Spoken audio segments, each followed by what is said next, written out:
Chegou. Um corpo 10.000 vezes mais potente do que qualquer coisa que já detetamos. Acabou de penetrar no nosso sistema solar. E não está a vaguear. Não está a rodopiar. Está a fixar-se em 3 atlas oculares. 12 de setembro de 2025. O céu altera-se. O instrumento SWAN pisca um alerta silencioso.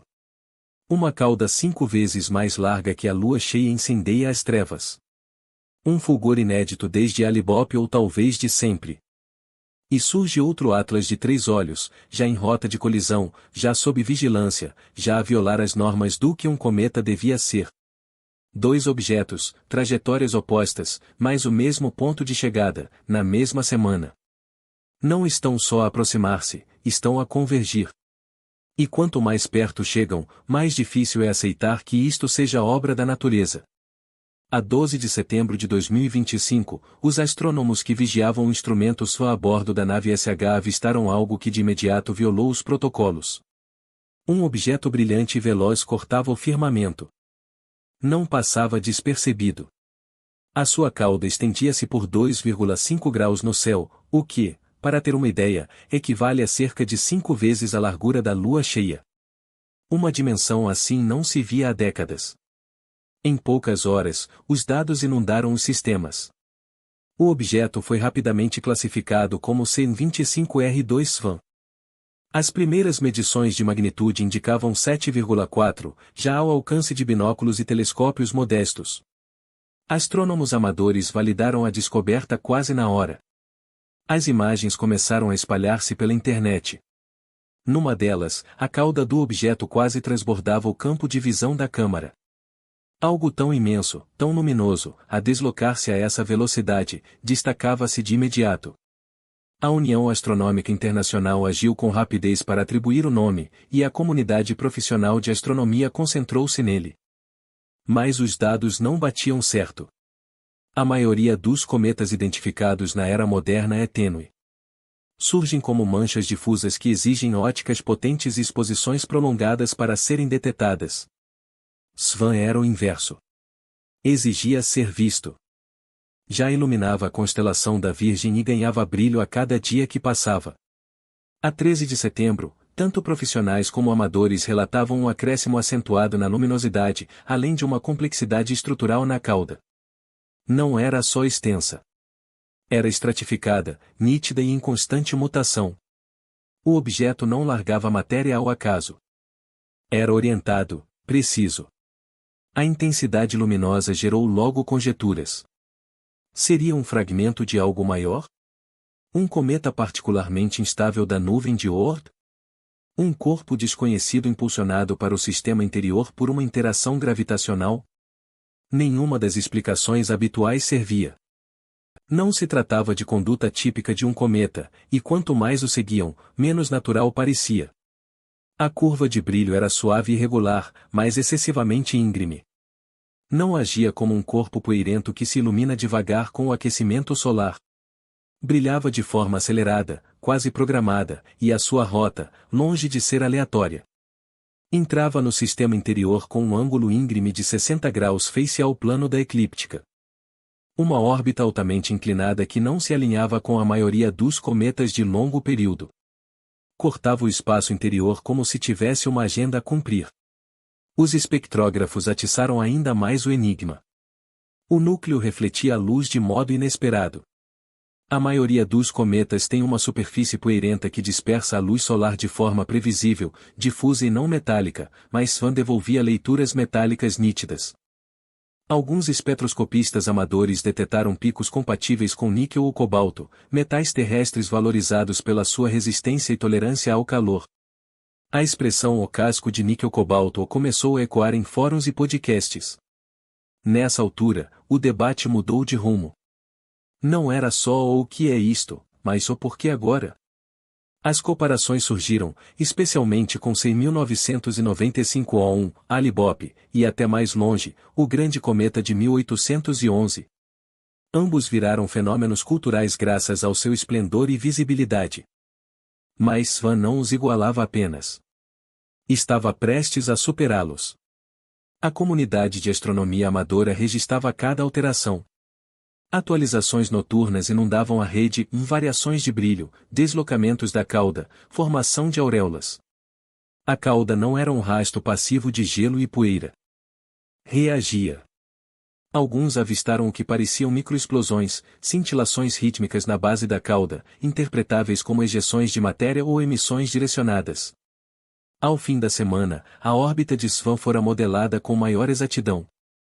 O periélio, o ponto mais próximo do Sol, previa-se para 20 de outubro, a cerca de 150 milhões de quilômetros de distância solar. Isso corresponde mais ou menos à distância da Terra ao Sol. Uma passagem próxima, em termos astronômicos. Mas o mais surpreendente era o período orbital. Pela sua trajetória, Svan só regressaria ao sistema solar interior dentro de 22.554 anos. Um prazo que antecede a história humana registrada. A última passagem por perto da Terra teria ocorrido na Idade do Gelo, quando os humanos gravavam símbolos em pedra e erguiam as primeiras construções conhecidas. Isto elevava a fasquia. Se Svan fosse apenas um cometa, tratava-se de um acontecimento único na história da civilização. Mas se fosse algo mais, algo manipulado, então seguia uma viagem longa e intencional, e estava chegando agora por um motivo específico. A conversa depressa se inclinou para o especulativo. Vários astrônomos apelaram à prudência. As irregularidades no espectro podem resultar de falhas nos instrumentos ou interferências. Picos de brilho podem surgir de fraturas na superfície ou libertações abruptas de gases. No entanto, mesmo adotando premissas conservadoras, os cálculos não batiam certo. A sua produção de energia, estimada pela velocidade da cauda e pelo brilho, atingiria a ordem dos terawatts. Isso não é meramente invulgar. É inconcebível para um corpo composto por gelo e rocha. E, no entanto, lá estava ele, noite após noite, a intensificar-se, a tornar-se mais nítido, mais organizado. O núcleo não se desintegrava. A cauda não era desordenada. Mantinha-se coeso, deslocava-se rapidamente com exatidão. Depois surgiram os relatos de um halo prateado. Não apenas um brilho, mas uma estrutura, um invólucro simétrico persistente que seguia o movimento do objeto e variava a intensidade à medida que se aproximava do Sol. Para alguns, parecia um escudo magnético ou de plasma. Algo inédito em cometas, nem sequer previsto pela maioria dos modelos. Ainda assim, sem imagens de proximidade, todos só podiam conjecturar. Mas essas conjecturas tornavam-se cada vez mais audaciosas. Foi o momento que acabou por empurrar o debate para os limites. A detecção de Svan ocorreu logo após o reaparecimento de outro corpo. O Triatlas aproximava-se de uma zona completamente oposta do céu. Dois objetos sem relação aparente, ambos em órbitas altamente inclinadas, ambos prestes a atingir o periélio no mesmo intervalo de 10 dias. A configuração era improvável. As suas distâncias ao Sol ficariam dentro de 50 milhões de quilômetros uma da outra. Mais próximo do que Marte alguma vez se aproxima da Terra. Alguns rejeitaram a ideia. Coincidência cósmica. Outros falaram de um corredor, um trajeto estreito no espaço e no tempo que ambos ocupavam simultaneamente. Mas ao lidar com algo como Svan, imenso, luminoso e potencialmente artificial, a coincidência torna-se difícil de sustentar. E enquanto ambos os corpos se dirigiam ao ponto mais próximo do Sol, o pior cenário começava a materializar-se, pois ninguém os poderia observar. De 8 a 18 de outubro, os observatórios terrestres ficariam inutilizados devido à conjunção solar, período em que o Sol obstrui a visão de tudo o que lhe está próximo no céu. E Svan rumava diretamente para esse intervalo. O mesmo acontecia com o Triatlas. Dois objetos, ambos anômalos, ambos a convergir, e ambos a entrar numa fase em que os telescópios mais potentes da Terra seriam inoperantes. E por trás dessa escuridão, eles passariam, encontrariam-se ou fundir-se-iam. Ninguém sabia. E, oficialmente, ninguém podia questionar. Quanto mais se investigava Svan, menos parecia um acaso e mais uma escolha deliberada. Há acidentes e alinhamentos tão precisos que parecem roteirizados. Svan não está só. Poucos dias antes do seu aparecimento, outro objeto, o Tri-Atlas, já seguia rumo ao interior, já sob escrutínio, já a inquietar os cientistas. Proveniente de Sagitário, Svan de Aquário. Os vetores de aproximação separados por mais de um quarto do céu. Ângulos distintos, velocidades diferentes, origens variadas, e no entanto ambos atingiriam o periélio, o ponto mais próximo do Sol, num intervalo de 10 dias. Svan a 20 de outubro, a 150 milhões de quilômetros. Tri-Atlas a 17 de outubro, a 203 milhões de quilômetros. Mais próximo do que Marte chega à Terra. Dois objetos sem ligação, dois corpos massivos em duas órbitas extremas. E, ainda assim, eis que surgem, roçando o Sol em conjunto. Os astrônomos chamam-lhe um corredor, um caminho apertado no espaço e no tempo. E ambos o atravessam. Mas piora, porque no instante da chegada, ficamos cegos. De 8 a 18 de outubro, os telescópios da Terra ficam praticamente desligados. O clarão solar impede a observação direta. Chamamos-lhe conjunção solar, um aspecto normal da astronomia. Mas desta vez, não é só um contratempo. É cirúrgico. A janela de blackout coincide perfeitamente com o momento mais decisivo, a convergência. Sem Hubble, sem Webb, sem redes terrestres, apenas silêncio rádio. E não só por razões físicas. Memorandos vazados de observatórios referiam algo mais, algo não oficial. Pedidos formais de dados foram recusados. Imagens por radar suspensas. Propostas de observação classificadas. Declarações públicas desencorajadas. Isto não é apenas uma lacuna solar. É um silêncio planeado. As teorias multiplicaram-se. Uma fonte de energia perigosa demais para divulgar. Um encontro destinado a ocorrer na sombra. Ou pior, uma missão que nunca devíamos ter visto. Porque a matemática orbital não engana. Svan e Atlas não seguem trajetórias semelhantes. Um corta em ângulo acentuado, mais de 60 graus fora do plano eclíptico. O outro quase perpendicular, e no entanto aproximar-se do Sol quase lado a lado, como atraídos para o mesmo local no mesmo instante, como invocados. É isso que ninguém explica.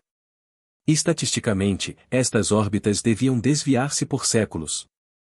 O momento devia ser aleatório. As distâncias dispersas. Os ângulos irrelevantes. Mas não são. Estão alinhados. E o Sol é o centro. Pense nisso. Uma órbita de 22.554 anos. Uma trajetória hiperbólica interestelar. Ambas a chegar agora. Ambas ocultas em conjunto. Ambas bloqueadas ao público. Será mera coincidência ou uma coreografia planeada? Uns chamam-lhe timing cósmico, outros falam em manobras calculadas. Porque quando dois corpos atravessam um corredor gravitacional com esta precisão e o fazem atrás da única fonte de luz que cega os nossos instrumentos, é inevitável questionar quem está a ocultar o que e por quê. Nós queríamos acreditar que eram apenas cometas. Simples, naturais, previsíveis. Mas a natureza não direciona. Não ajusta a potência. E não se esconde atrás do Sol. Porque o que estamos a observar agora não age como gelo e poeira. Age como maquinaria. Vamos começar pelo Tri-Atlas, o mais discreto dos dois. De longe, parecia inofensivo.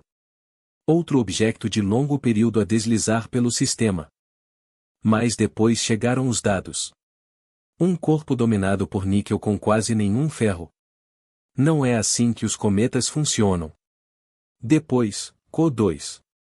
O Atlas emite dióxido de carbono a 5 vezes a taxa de vapor de água. Isso não é comportamento de cometa. E vieram as pulsações. 3 acelerações abruptas separadas por 2 semanas. Cada uma associada a uma mudança de cor do vermelho para neutro e de volta. Picos de movimento como se o Atlas tivesse ativado um propulsor. 10 gigawatts de energia de um cometa vindos de um drone. E não foi só o movimento. Cada pulso ligava-se a uma alteração na composição da cauda. As concentrações de CO2 variavam em sincronia com as mudanças de velocidade. Um padrão que alguns espectroscopistas apelidaram de modulação de mistura de empuxo. Isto não é saída passiva. É propulsão dirigida, projetada, controlada, executada. Agora, o SWAN. O SWAN é algo completamente diferente.